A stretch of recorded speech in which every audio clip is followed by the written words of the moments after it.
زندگی کی ضلالت بھری شام تھی۔ کھادی کی پیداوار شہر کراچی کے ایک غیر گھر میں آکا خاندان اپنی روزی روٹی کے لیے جدوجہد کر رہا تھا۔ اس خاندان کا سربراہ عبد الرحمان تھا، جو اپنے خاندان کی کفالت کے لیے دن رات محنت کرتا تھا۔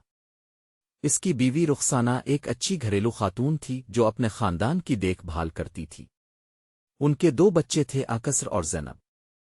ایک دن عبد الرحمان کو پتا چلا کہ اس کا بھائی اشرف، جو کہ اس کا سب سے قریبی رشتہ دار تھا، نے اس کے ساتھ بے وفائی کی ہے۔ اس نے اس کے سارے پیسے چرائے تھے اور اسے گھر سے باہر کر دیا تھا۔ عبد الرحمان کے لیے یہ ایک بہت بڑا دھچکا تھا۔ وہ اپنے بھائی کے ساتھ بے وفائی کا تصور بھی نہیں کر سکتا تھا۔ اس نے اپنے بھائی سے پوچھا کہ اس نے ایسا کیوں کیا ہے۔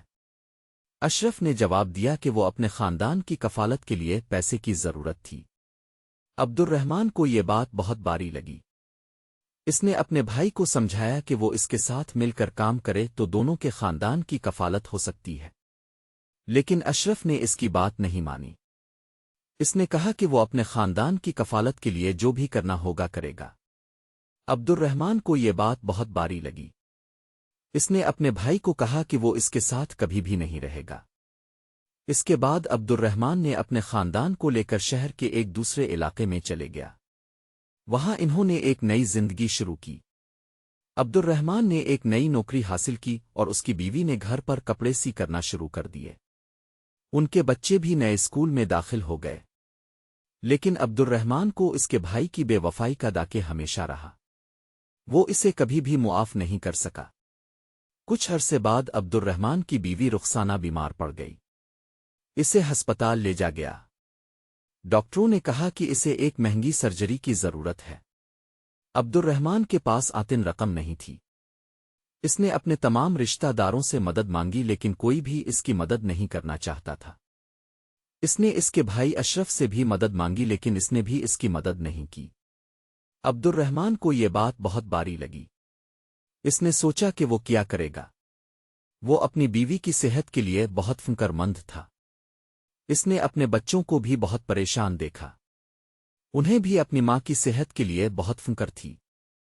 عبد الرحمان نے فیصلہ کیا کہ وہ اپنی بیوی کی سرجری کے لیے قرض لے گا۔ اس نے ایک سود خور سے قرض لیا۔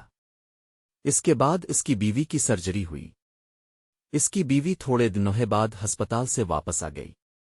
وہ اب بھی بہت کمزور تھی۔ عبد الرحمان نے اس کی دیکھ بھال کرنے کے لیے ایک نرس کی خدمات حاصل کیں۔ اس نے اپنی بیوی کو ہر وقت اپنے ساتھ رکھا۔ اس نے اس کی دیکھ بھال کرنے کے لیے ہر ممکن کوشش کی۔ کچھ ہفتوں بعد عبد الرحمان کی بیوی رخسانہ پوری طرح سے صحت مند ہو گئی۔ وہ پھر سے گھریلو کام کرنے لگی۔ عبد الرحمان نے اس سے کہا کہ وہ ابھی بھی کمزور ہے اور اسے آرام کرنا چاہیے، لیکن رخسانہ نے کہا کہ وہ اب پوری طرح سے تھک گئی ہے اور اسے کام کرنا ہے۔ عبد الرحمان کو یہ بات بہت اچھی لگی۔ اس نے اس سے کہا کہ وہ اس کے ساتھ ہے اور وہ مل کر ہر مشکل کا سامنا کریں گے۔ انہوں نے اپنے بچوں کو بھی یہی کہا۔ انہوں نے اپنے خاندان کو اکٹھا کیا اور انہیں بتایا کہ وہ ہمیشہ ان کے ساتھ ہیں۔ انہوں نے ان سے کہا کہ وہ ہر مشکل کا سامنا مل کر کریں گے۔ ان کے بچے آکسر اور زینب بھی اپنے ماؤں باپ کے ساتھ تھے۔ وہ بھی اپنے خاندان کی کفالت کے لیے کام کر رہے تھے۔ انہوں نے اپنے ماؤں باپ کی مدد کی۔ انہوں نے اپنے خاندان کی کفالت کے لیے ہر ممکن کوشش کی۔ ان کے خاندان کی زندگی اب بہتر ہو رہی تھی۔ وہ اب بھی غیر تھے، لیکن وہ ہمیشہ خوش رہتے تھے۔ وہ اپنے خاندان کے ساتھ رہتے تھے اور وہ ہمیشہ ایک دوسرے کی مدد کرتے تھے۔